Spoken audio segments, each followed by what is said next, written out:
All right, we'll give folks just another few moments to jump in and then we'll get started.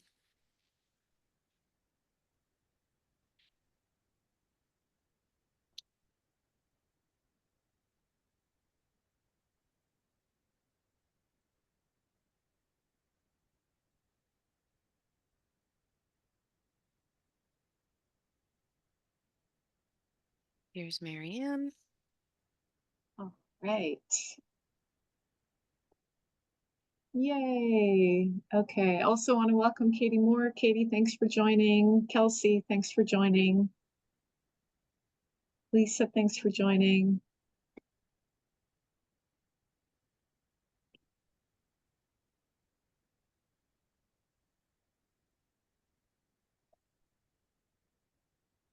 And hi, Marianne.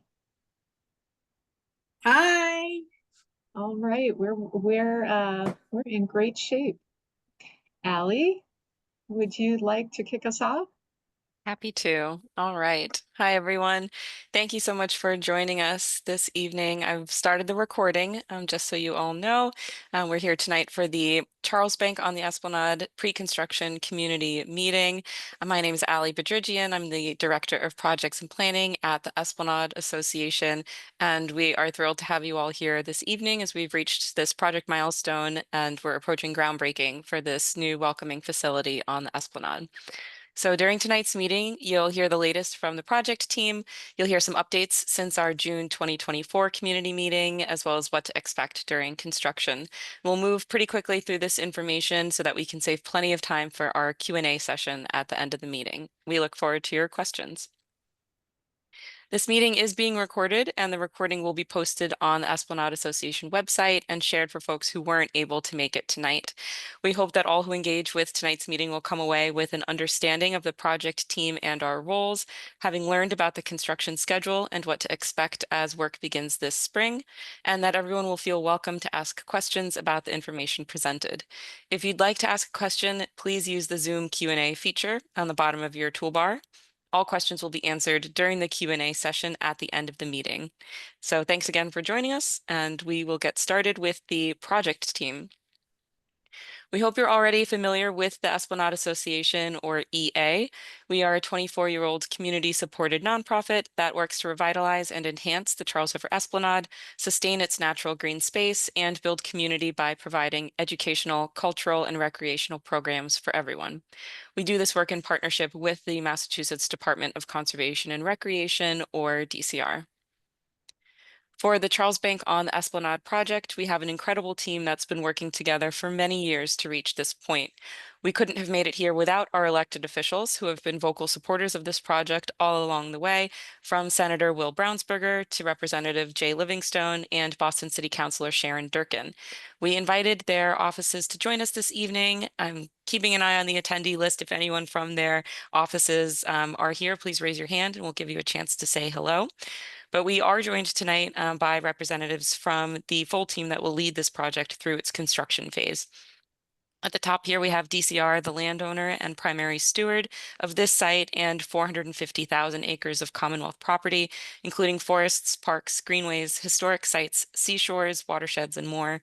We're joined tonight by DCR's Ombudsman, AJ Tarigny, and Director of Partnerships, Paul Fahey. The Esplanade Association is the project owner, and when the project is complete, the Esplanade Association will manage the 2-acre Charlesbank facility in partnership with DCR. We have a couple of slides in a few moments with a brief recap of how this became an EA project. We're joined tonight by our Executive Director, Jen Mergel, some of our amazing and engaged board members and staff. Since DCR initiated this project in 2019, they have had the incredible award-winning Marianne Thompson as the project architect.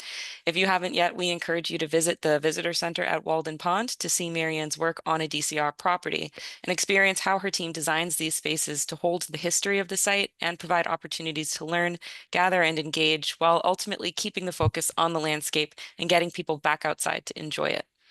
Marianne has brought on a great team of designers and engineers as well, who brought this project's construction documents to completion this winter. So we're joined tonight by Marianne and her senior associate, Zach Cardwell. Since 2023, we've been working with Tom Gomat and Dick Thuma of Tom Gomat Construction Project Management. This sort of construction project is a first for our organization, and Tom and Dick have brought us several decades of construction project management experience as consultants on this project. Their careful guidance has helped us navigate planning, design, and permitting phases, and we're grateful to have them staying on through construction as well. And finally, we're pleased to share with everyone here this evening that we have officially, as of today, brought on the project's general contractor, Lee Kennedy. Lee Kennedy is based in Quincy, and the firm has completed many projects across the region, including many at educational institutions and historic sites, as well as projects with Mary Ann Thompson's team, all of which we believe makes them a perfect fit for this project. We're joined tonight by several members of the Lee Kennedy team, including the Mr. Lee Kennedy, their project executive, George McCarron, Project Superintendent Rick Reed, Director of Visual Design and Construction Matt Bird, and others. And we'll hear directly from the Lee Kennedy team later tonight in the presentation. And of course, all of our project team members are here to help answer questions during the Q&A session.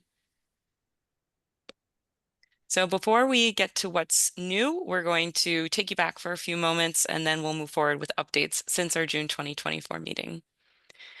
So first, to step back and remind folks of the history of this site as at Charlesbank, this was a major inspiration for the project, the depth of the history here at the site. If you were in the audience or watched the recordings of prior community meetings or any of the permitting hearings, you may recall that Charlesbank is the oldest part of the Esplanade. This is an area of the park that was originally designed by Frederick Law Olmsted in 1892. That area is shown here in white. It's a little bit blurry, but it included tot lots and outdoor gymnasia for men and women, as well as buildings for community programming, which we'll see more of on the next slide. Much of that original landscape was lost to development over time. In 1906, the Charles River Dam was built over part of it, and then in 1932, the first highway came to this area, and more of the original Charlesbank was developed over. In 1950, landscape architect Arthur Shercliffe returned recreational opportunities and community programming to the site with the Lee Pool Complex, tennis courts, and ball fields, shown here in the bright blue. The first recreational facilities at Charlesbank during the Olmsted era of the late 1800s and early 1900s, including buildings that were used for multipurpose recreation and gathering spaces, alongside offices and workrooms for facility staff. Along with the outdoor exercise equipment, these facilities allowed for all-season programs for the diverse and growing community of Boston's West End neighborhood. The building you see here is designed in what's known as shingle style, with characteristics including the shingles that you can see here, as well as asymmetrical design elements and wood as a primary material choice that highlights a connection to nature. Shingle style buildings can be seen across New England, and this historic architectural style, as well as Olmsted's intention to have a welcoming space for recreation and community gathering across all seasons, are major inspirations for Mary Ann's design of the new building. The genesis for this new facility was back in 2002, when DCR's first master plan report suggested that the former facility at this site, the Lee Pool Complex, built in the 1950s and closed in the 1990s, that facility could be redesigned as a multi-use facility capable of large community gatherings. It was envisioned that this part of the park could hold a visitor center and an interpretive site. This idea was one of many in the 2002 DCR master plan, and many of those ideas became great projects that DCR completed over the years. They released their next master plan in 2015, and in it was an update to the Lee Pool project calling for a facility with an all-seasons recreation program at the site. Since 2017, there have been over 20 community engagement sessions with people from all across the region, representing families, organizations, and agency partners. DCR ultimately faced the choice to either renovate Lee Pool to suit these new needs or to demolish it and build a new facility.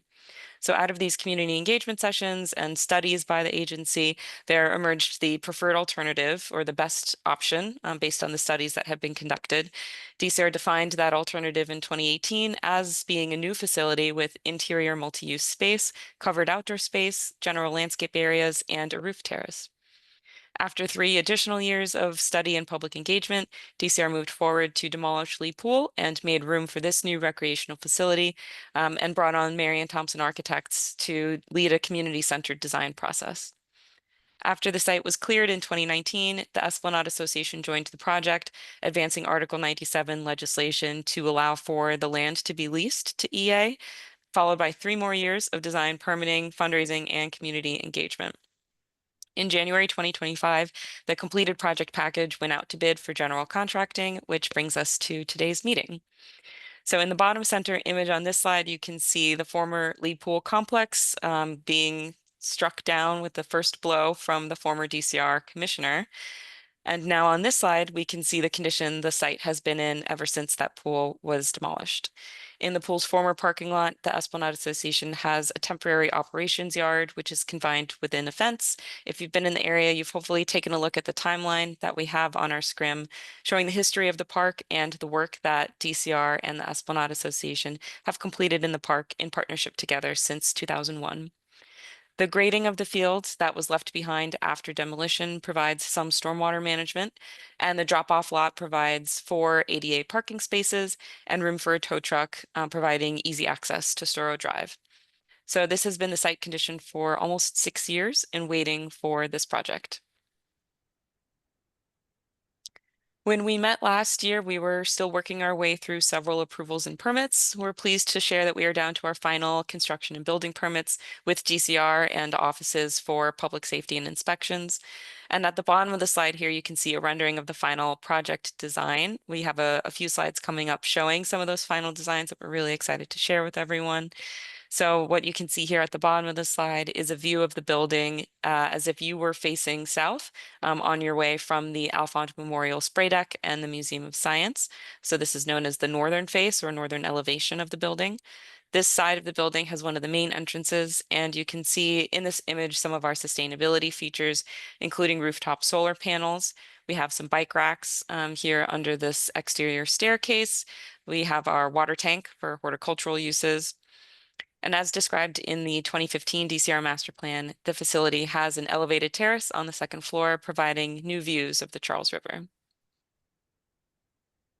The next few slides have a few more renderings, and a lot of this work has been from the Marianne Thompson team, along with the landscape architect team at Michael Van Valkenburg Associates and various engineers and consultants. And so you can see here the south elevation of the building. So that's what you would see if you were heading north in the park along the sidewalk along Storrow Drive. We have a little key here at the bottom. Or maybe if you're playing ball on the Teddy Eversole Red Sox fields, what you might see if you were facing the southern side of the building. The star here on the top left is showing what part of the building you can see in these other 3 images here. So we have a first floor community room that's intended for flexible use. It opens out onto the patio area, which is underneath of the elevated terrace. This community room can be divided into 2 spaces, and each side has its own sink. So we're envisioning this to be an activity space for student field trips, a space for active classes, for art classes, for fitness classes, for musical performances, or community meetings like this one. This slide shows the east elevation, so the side of the building you'll see from Storrow Drive or from the Blossom Street footbridge. There's a wide breezeway to welcome folks into the site and direct visitors towards our other main entrance and the landscape beyond. The interior image that you see here is if you enter the lobby, which is has a doorway just to the edge of the breezeway. And you can see we have an elevator in the left foreground, a staffed information desk in the center towards the left. The other main entrance you can see through here. This is the entrance that faces the Alphonse Spray Deck. And then to the right, we have the cafe counter. This window here has a sliding pane that allows visitors to walk right up to place an order. So you can order a snack or a coffee from in the lobby or from outside in the breezeway. This slide shows the west elevation, so the side of the building that you'll see from the sport courts or from the Teddy Eppersall Red Sox fields and the arts lawn on site. This room that we're showing here is the second floor community room, similar flexible uses as the first floor community room. And this room opens out onto our elevated terrace, so you can watch what's going on the sports courts or on the arts lawn. And finally, we have a bird's eye view of the site and one more view of the lobby on the spray deck side of the building. You can see here the lobby info desk from the other side, along with the elevator and the other side of the cafe counter. This part of the lobby will also hold some educational displays about the history and ecology of the Esplanade. Also in this bird's eye view, you can see a long row of bike racks. We wanted to ensure that about 30 or 40 bikes can join us on site on any given day. There's a few different areas with bike racks around the facility. You can also see our 4 ADA parking spots as well as the drop-off lot so that visitors can arrive via vehicle and be safely dropped off or picked up. This bird's eye view also shows circulation plans, circulation paths through and around the site, and these paths all connect to the existing Esplanade paths. We'll also show here our final overhead site plan. We have some key statistics on the side here with amenities that we're particularly excited about, including the 12 new year-round restrooms, which is a first for the Esplanade. Everyone is welcome to enjoy the courts, the lawns, the Discovery Trail, and the garden areas during regular Esplanade Park hours from dawn to dusk. And then the building is planned to be open from 7 a.m. to 7 p.m. in spring and fall, 7 a.m. to 9 p.m. in the summer, and 7 a.m. to 5 p.m. in the winter. And I know I've moved through these pretty quickly. When we come back around to the Q&A session, just let us know if there's a slide that you want us to return to, and we can take a look together. For now, we'll shift gears into the construction phase and what to expect for visitors. First, the Esplanade Association's temporary ops yard will need to move from its current location in the parking lot of the former Lee Pool. If you've been in the park near the Dartmouth Street footbridge, you may have already seen some activity behind this little building, which lives next to the footbridge called the Dartmouth Street Comfort Station. It holds some of the Esplanade's other seasonal bathrooms. And it has a paved operations area behind the building, which is where our operations yard will temporarily live until construction is complete. As soon as Charlesbank is ready for our team to move in, we will clear this area. Oops, I'm sorry. We will clear this area to go back to community use and operational use. So we thank the community for your patience during this transitional period. It'll be about a year and a half that our team is stationed in this area before we're ready to move into the new facility. So I'll now turn it over to the Lee Kennedy team to review the construction schedule and what to expect as a park visitor during construction. Well, Ellie, I got to tell you, that was a fantastic presentation. Really spot on. And Marianne, I got to tell you, the design of this structure is incredible. And I know Lee will attest to what I'm saying is we're very excited about this project. You know, so going into this project, there's a lot of team members within Lee Kennedy that help pull this together, and they're very professional, and they recognize the tasks and the difficulties that are going to be involved with this project. Right here is it's a condensed little schedule that shows our milestones, which are critical for us to hit the next July 4th date. We're spending a lot of time right now in pre-construction, de-scoping subcontractors, making sure that they have their submittals ready, and we'll start the process. And you know, Marianne's team will help us get through that and turn them around as quickly as they can so that we have materials on site. So when Rick shows up, he can build the site. Again, our main goal is to get the building structure in place before December, so that we can then address the interior climate controlled environment and get us to this point.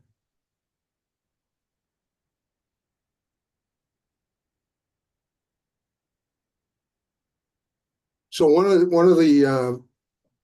the things, because this is a community environment, and public safety is paramount to Lee Kennedy.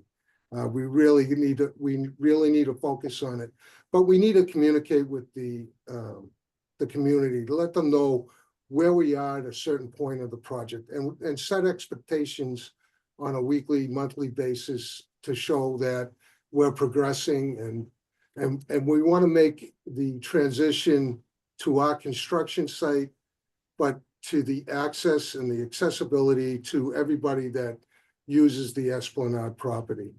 Matt Bird, our VDC chair guy, he and his team really put a lot of thought into this, and I think the project will flow perfectly. Thank you, George.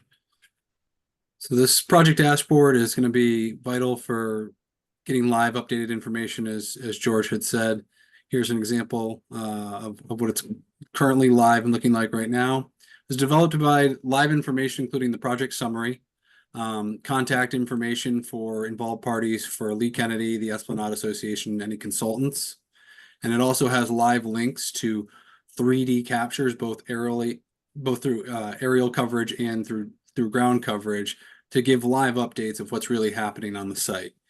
So as you can see, there's contact information if there's any safety issues or if anyone has any questions, you can reach out to the parties involved here. There's also a live site plan showing renderings of what the construction site's going to look like once Lee Kennedy mobilizes. This includes the flashing icons you can see there, 1, 2, 3, 4. These are 360 street perspectives, showing where the signage is going to be, where the fence is going to be, and kind of accessible points around the site. So you can jump around there before we mobilize construction to understand what's going on here, including where police details may be, where parking may be, where access points may be. So this is a live working 3D model of what the construction site will look like. And then eventually, once construction begins, if we scroll up from this site plan, we have live links to open space, which is our 360 ground capture, similar to what Google Earth would look like. We actually have a live link out to the site currently. This was performed about a month ago. And as construction starts, we will be doing weekly progress captures here, so you can see where the project has reached in terms of the progress of development. One of the other links, if we go back to the main page, is we will be doing bi-monthly drone flights to make sure we have aerial coverage of the site progress. And this is another live link. We've already performed a site capture of the existing conditions, and this will periodically be updated. It's a live link, so as soon as we fly the same day, you will have a updated aerial map of the site. And this can be viewed in 2D and in 3D. And as the project begins, we will soon add a section to the project dashboard with project updates and provide information for any large construction activities and project milestones. There will also be a QR code to this website. There's one right here in the presentation, but there will be QR codes posted on the site fence. So as construction begins and we mobilize, anyone that is walking by the site and wants to view the information or needs to contact someone, it will be available to them on site, not just, online. And this is live if anyone wants to try it on their phones. Thank you, Matt, and thank you, George. Do we have the QR code on the next few slides too, in case you missed it on that prior slide, and for anyone who will be watching the recording later on after tonight's presentation. So with that, I will turn it over to our James and Audrey Foster Executive Director, Jen Mergel, for our final few slides before the Q&A session. I do want to thank you, Allie. I'm so proud of our staff and our team. Excellent summary and presentation. I'm thrilled. Lee Kennedy, thank you again, and George and the full team. We're thrilled to be working with you. We have been honored now to have been working with Dick Thuma and Tom Gomet and Marianne Thompson, the visionary behind this project, and Zach Hardwell. Thank you so much. I want to also acknowledge Paul Fahey and AJ Turigny on the call. They are our partners on this project with the Department of Conservation and Recreation.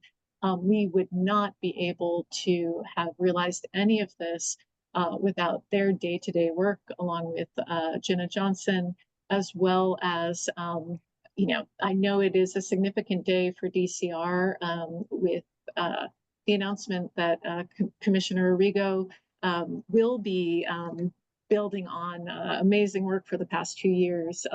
But we are thrilled that in the time that Commissioner Arrigo and Kim Hanton have been in leadership, we are just so proud to be bringing this project to fruition, again, in partnership with DCR.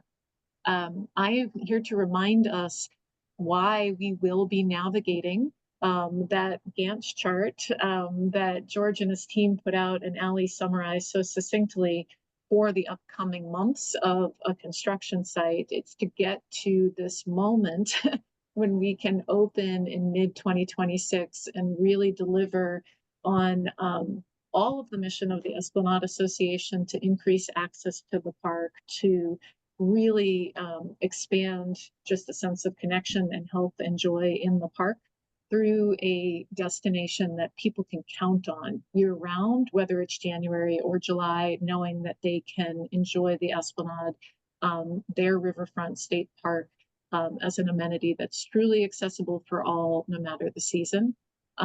We are thrilled, again, to be able to offer a diverse range of amenities with the construction expertise of Lee Kennedy and with Marianne Thompson and Michael Van Valkenburg, their design teams.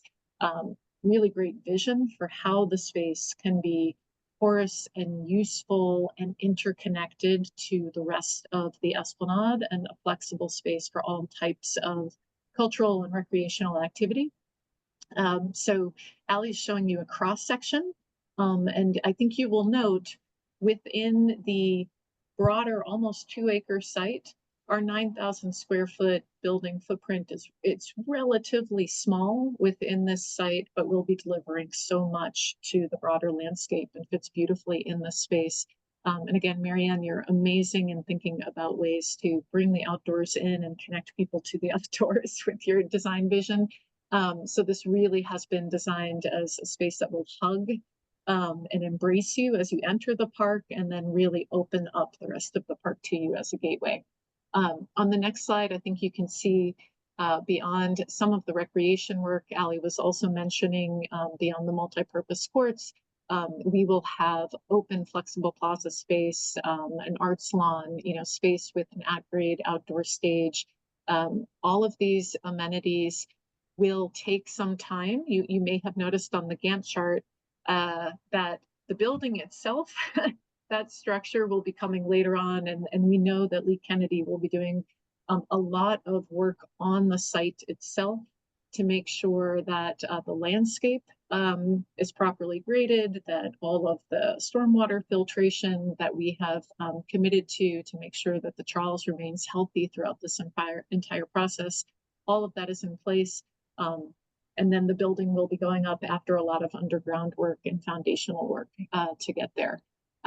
So really with the last slide, I do just want us to note the point of this project is that we really do want this site to be a hub for as much as possible between two public transit stops on the Red Line and Green Line, footsteps to the Orange Line, but between what is already a wonderful draw to our riverfront state park.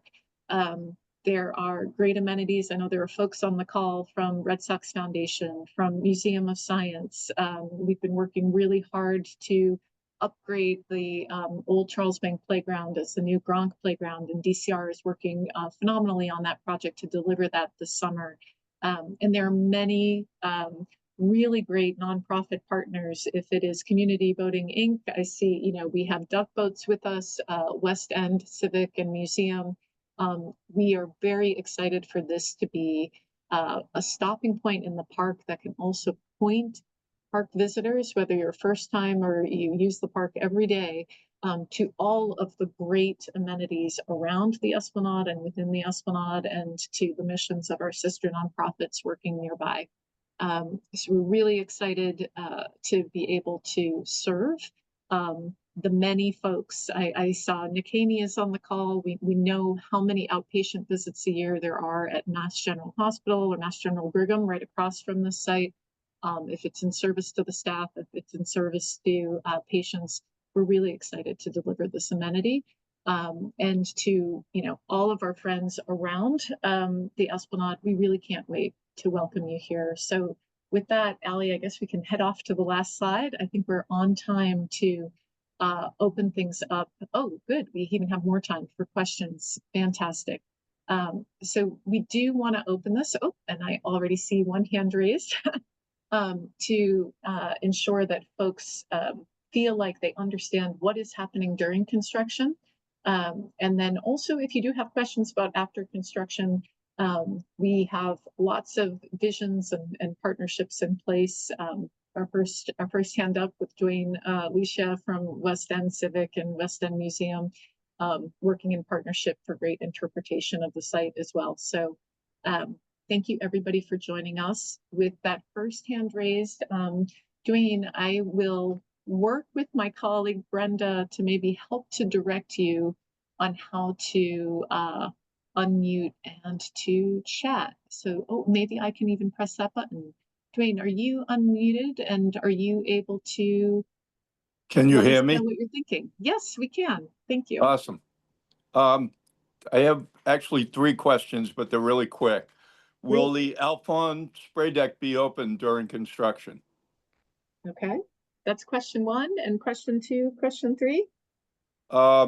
Access to the Teddy Ebersol fields, will the parking areas still be accessible, or will they need to access the fields from the other direction, from the Charles Circle side? Yep. And then the yes. third question is, will notices be sent out, or will we be responsible for going to the QR code to get information? Information. These are great.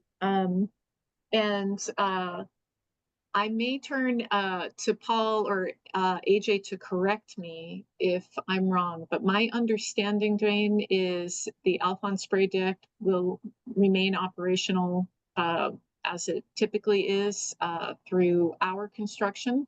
We also know DCR is doing some construction work. They're overseeing the project at the Gronk Playground, which is also happening this summer. But DCR, Paul, if you wanted to weigh in, I know of no plans to turn off the Alphon spray deck or change the regular programming. Hey, Jen, AJ Tarigna here. Can you hear me? AJ. We sure can, yes. Excellent, excellent. Good evening, folks, and Jen, thanks for the kind words. And it's the Esplanade Association has been a great partner to DCR as we've gone through this project. Great questions. Yes, the Alphon spray deck is planned to remain open during construction. I checked actually with our operations team just today. We do have plans to, as we normally and traditionally do, to open the deck in and around Memorial Day. That timeline, pending weather and aligning our staff to turn facilities on for the season. So that's correct. Thank you, Jen. Thank you for confirming. And AJ, I know you've been in the middle of a strange commute, so thank you for chiming in. Yes, absolutely. Thank you. Yes.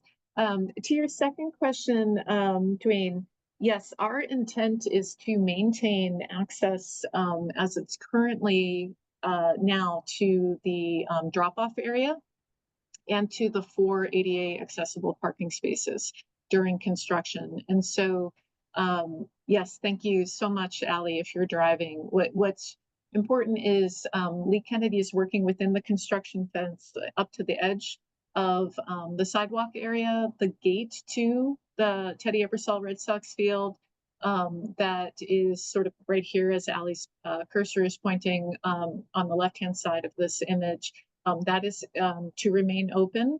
And then what we will be doing is adding signage, including, you can see, for example, the truck crossing sign here, signage that is alerting whether it's users of the bike path, if they're bicyclists, pedestrians, etc., to be extra vigilant for any construction vehicles coming in and out.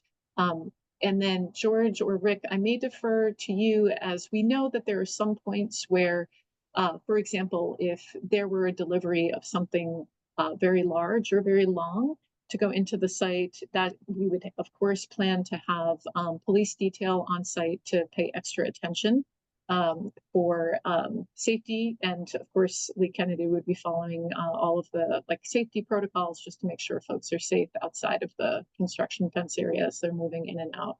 But George, would you want to speak to that? We'll be coordinating the large deliveries in a time period where pedestrian use is not as high.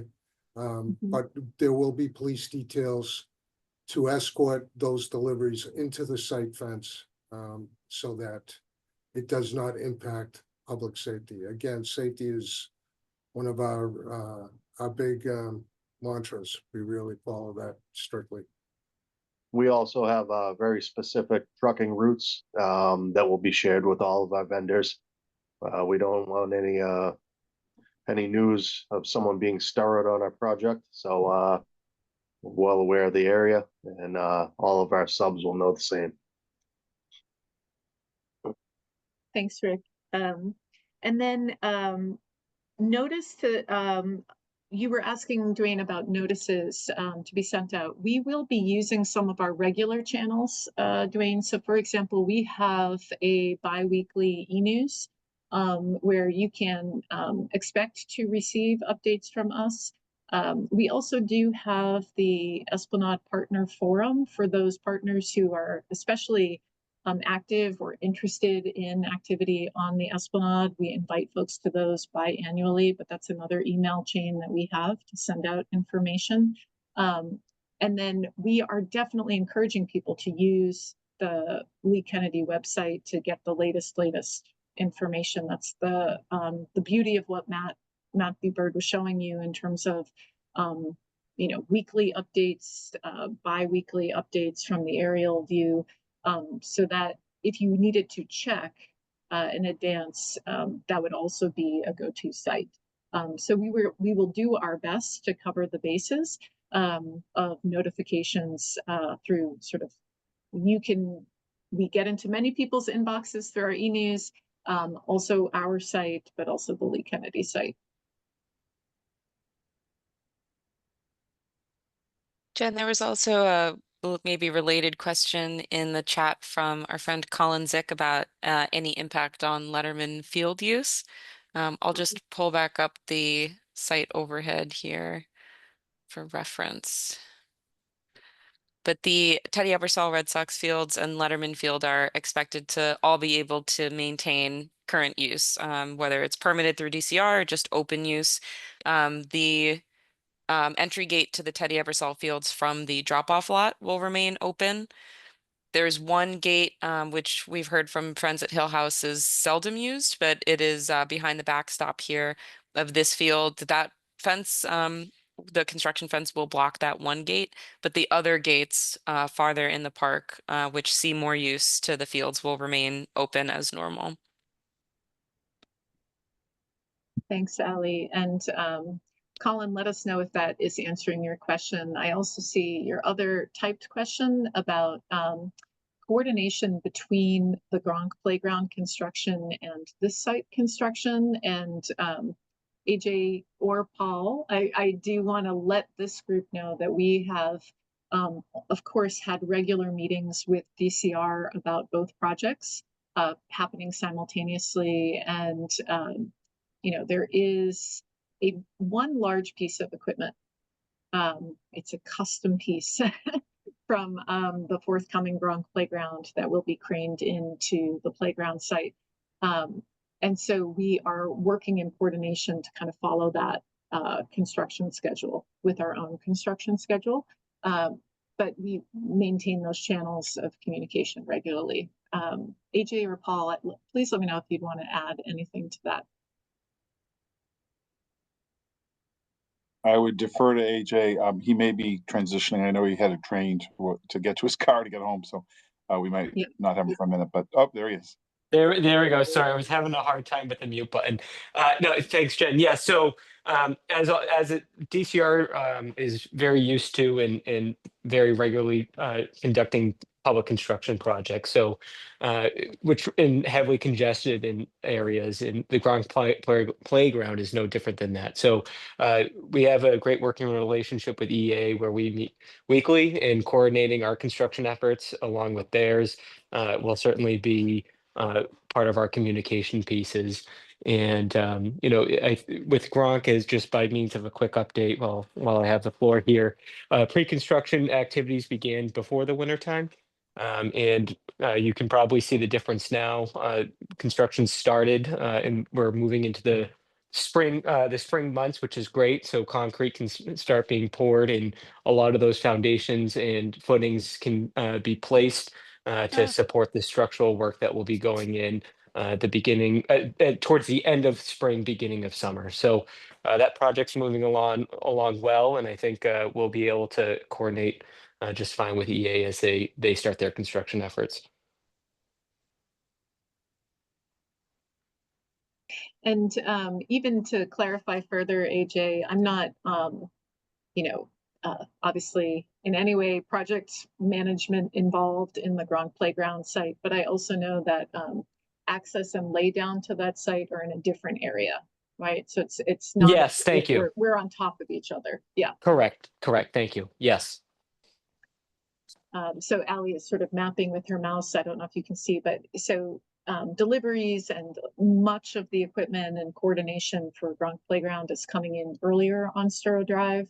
And there's some lay down sort of closer to what was the lock house, whereas our project is further down Sturrow Drive. So I know we're nearby each other. I know construction sites are often on top of each other in cities all the time, but we will be parallel, but primarily distinct unless we need to do some specific coordination, say for a key delivery or the placement of something.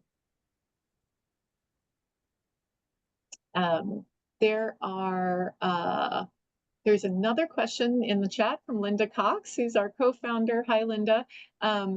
Asking just to share more about the cafe. And we do plan to have a cafe in the lobby of the building. We have on our website on the esplanade.org/Charlesbank page, you can see an update that we are in the process of reviewing proposals for cafe catering operations within the space, so that we can provide regular, healthy, and affordable options, whether you're enjoying a sports activity at the adjacent fields or at the spray deck or at the playground or any of the courts on the Charlesbank campus, and or it's a cold day and you want to get out of the cold and have a hot cup of coffee or drink like that.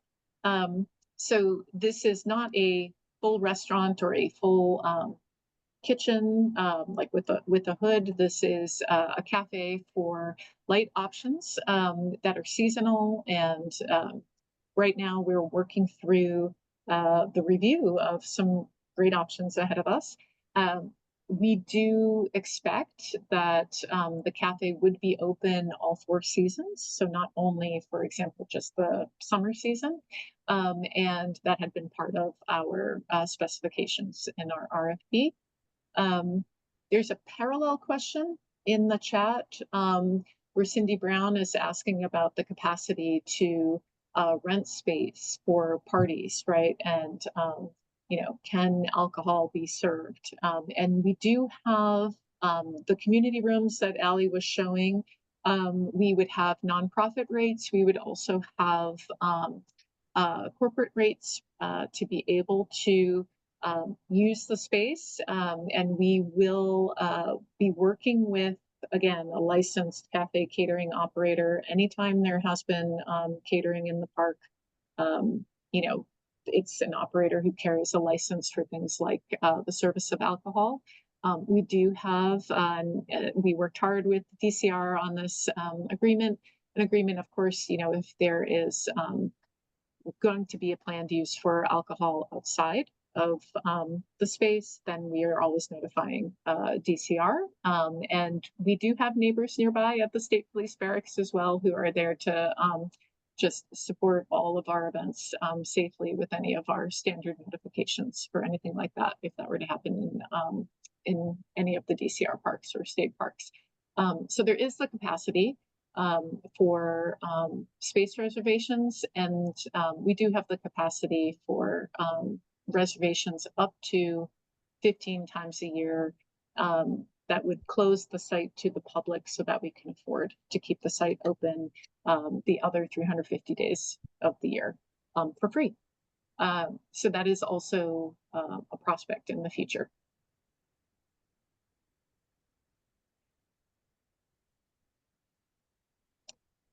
I have no questions in the chat, but I see Laura Jasinski has her hand up, and Laura, I've tried to ask you to unmute if that's possible. Yes, if you want to say hi. Yes, hi Laura, it's nice to hear from you. Yes, Laura Jasinski, Executive Director of the Charles River Conservancy. I just wanted to jump on really quickly and congratulate you and Allie and the whole team in DCR for getting to this point in the project. I know that this was something that I heard about when I started 7 years ago. So I know this has been a lot of work and there's been a lot of community engagement along the way. So kudos on continuing that through construction and having lots of resources for folks to follow the construction process. And I just look forward to being in an in-person community meeting in this space in the foreseeable future. So congrats and thank you. Oh, thank you, Laura. And I just want to note Laura's great work. Charles River Conservancy has done so much from City Splash to the floating wetlands and has been a great partner with us also as we were going through a lot of the environmental review, really keeping a close eye, and we're really proud of the standards that we're keeping for the project site. So thanks, Laura. And Nick Haney, I see your hand up, so I'm going to try to see if we can't get you to unmute and if we can't hear you. Nick Haney from Mass General.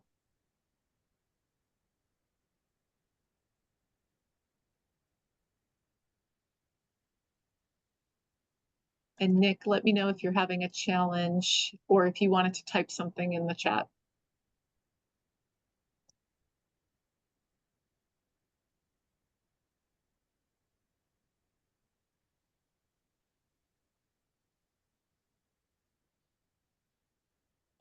Don't hear Nick Haney, but I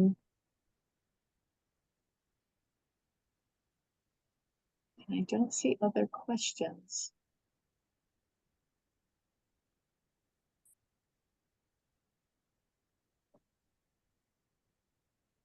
While we have the floor, I want to also just note, again, Dick or Tom or Marianne or Zach, like if you had comments about the project or just about your experience along the way, if you wanted to share this, of course, this is our forum and we'll be sharing this out with other folks as well.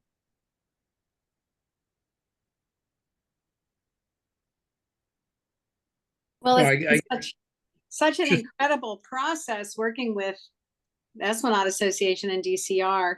And it's such an honor, really, to be involved in this project and really excited about it.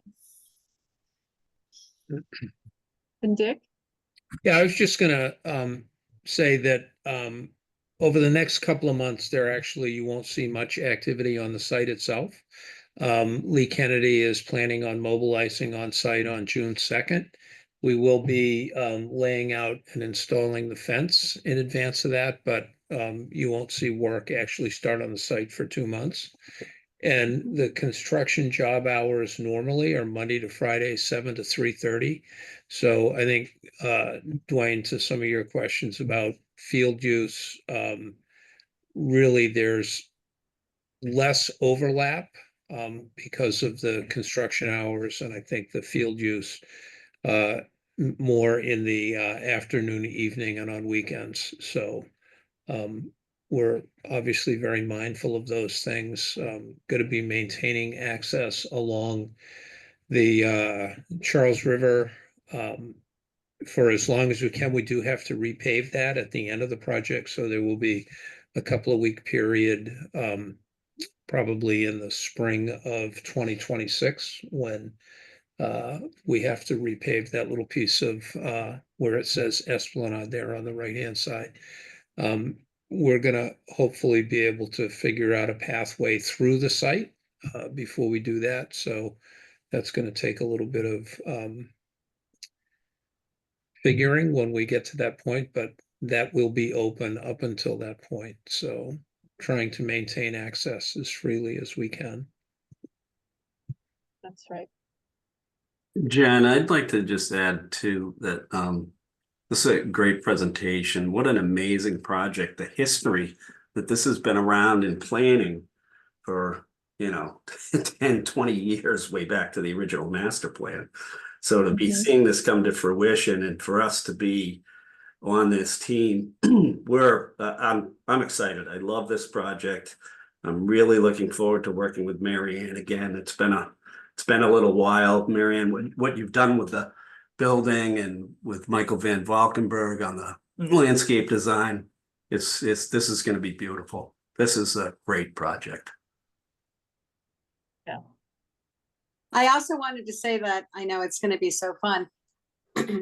It's a pre-construction meeting, so we're talking about construction and access and that sort of thing.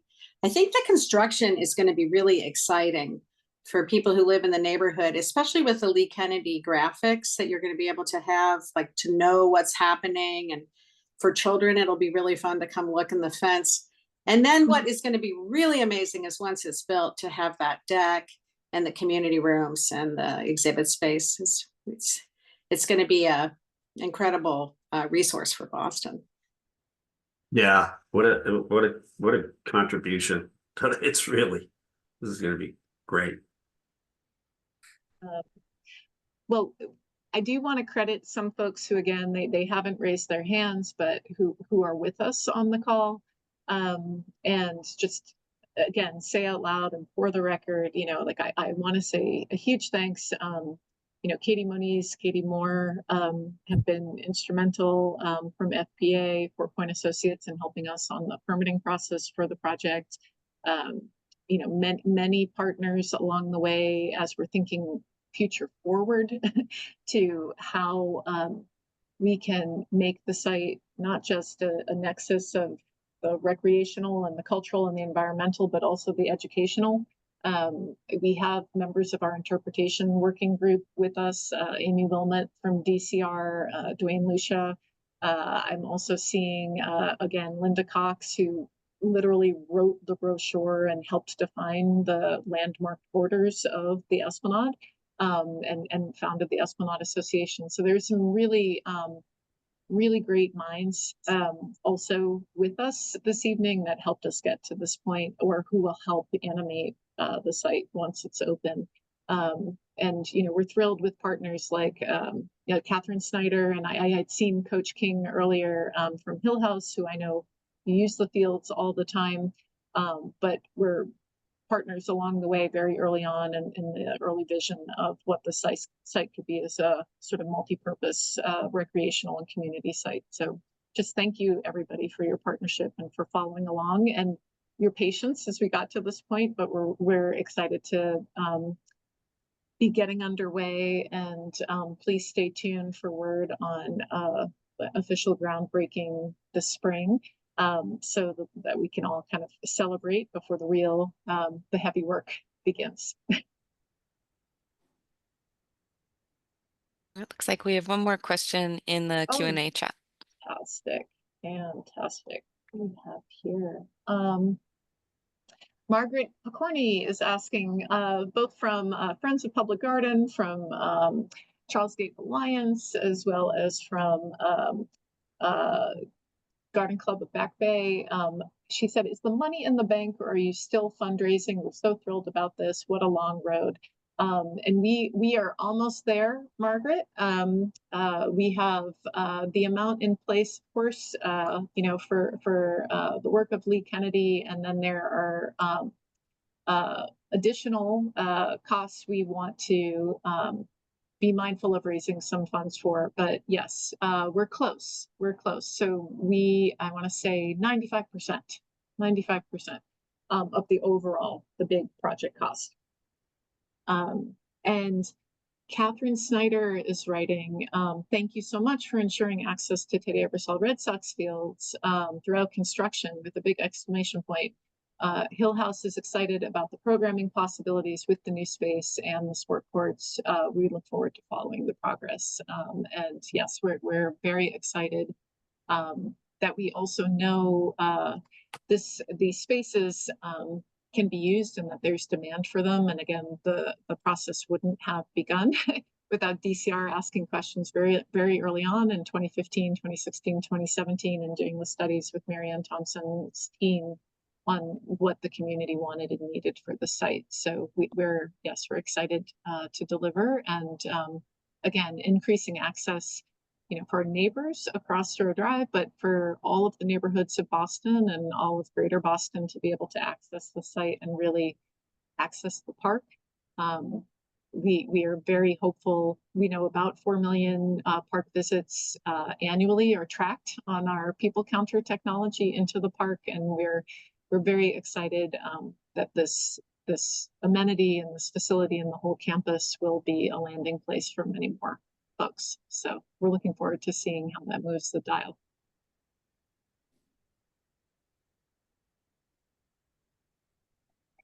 Right.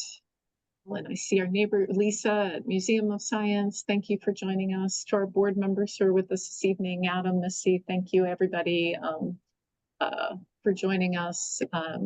And yes, if you have further questions, we do have the QR code here on construction on Lee Kennedy site. You can always reach us. You can follow along at esplanade.org/Charlesbank. Please do follow our e-news, which you can also sign up at esplanade.org. We're excited. As Dick said, it will be quiet a bit until you see the fence go up in spring, and then construction really getting going as of early June. But then we'll be rolling, right, Rick? We'll be chugging right along. Absolutely. So, yeah, we're looking forward to it. Thank you, everybody, for spending time this evening. And again, the recording will be available at esplanade.org/Charlesbank as well. Thank you. Thank you all. Thank you, Lee. Thanks, George. Take care. Yes. Have a good night. Thanks again, Paul. Thanks, AJ. Thank you, Marianne. Thanks, Zach. Bye. Bye. Thank you, Dick. All right, thanks a lot. Thank you. Yeah, take care.